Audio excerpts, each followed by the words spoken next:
প্রশ্নে বলেছে 2 টাকায় 5টি পেন কিনে 25% লাভ করতে তাকে 10 টাকায় কতগুলি পেন বিক্রি করতে হবে।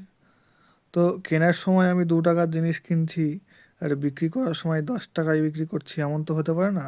তাহলে চলো 10 টাকারই জিনিস কিনি। তা 2 টাকায় যদি 5টি পেন কিনি তাহলে 10 টাকায় কতগুলি কিনবো?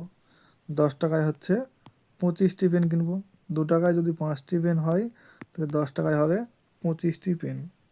তাহলে আমি যখন কিনতে যাচ্ছি তখন আমি পাচ্ছি 25খানা পেন। এবার আমাকে বলেছে যে 25% লাভ করতে হবে। তো যদি 25% লাভ করতে হয় তাহলে কি আমি 25টি পেন কিনে 25টি পেনই বিক্রি করব? নিশ্চয় নয়। তাহলে নিশ্চয়ই 25 আমার উত্তর হবে না। এখন 25টি পেন কিনলাম, কিনে 30টি পেন বিক্রি করছি, তাহলে কি আমার 25% লাভ হবে? হবে না। তাহলে লস হয়ে যায়।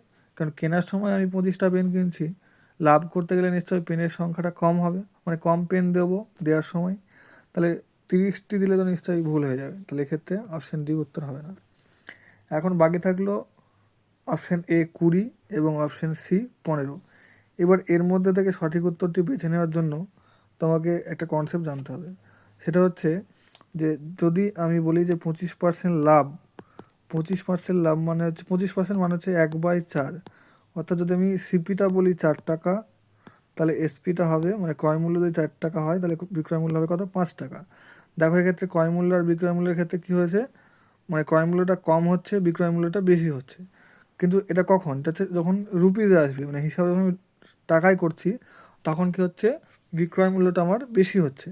এখন যদি আমি এটাকে সংখ্যায় বলি, মানে আর্টিকেলের সংখ্যাতে বলি, তাহলে সেক্ষেত্রে কী হবে, এই 5টা কস্ট প্রাইসের দিকে আসবে আর 4টা সেলিং প্রাইসের দিকে যাবে। তাহলে এইটা আমি এই যে 4 আর 5-এর যে হিসাবটা করছি সেটা কিসের হিসাব করছি? নাম্বার অফ আর্টিকেলের হিসাব করছি। 4 এবং 5-এর হিসাবটা কিসের? আমি যে কতগুলো বস্তু দিচ্ছি তার উপর হিসাব হচ্ছে। এখন আমি দেখতে পাচ্ছি যে প্রথমে কেনার সময় আমি কতগুলো জিনিস কিনেছি? 25টি কিনেছি। তাহলে এই যে 5-এর মানটাই হচ্ছে অ্যাকচুয়ালিতে 25। তাহলে 5-এর মান যদি 25 হয় তাহলে 1-এর মান 5, অর্থাৎ 5 গুণের সম্পর্ক। তাহলে 4-এর মান কত হবে? 20 হবে। তাহলে এক্ষেত্রে সঠিক উত্তর হবে কোনটা? 20। অপশান এ হচ্ছে সঠিক উত্তর।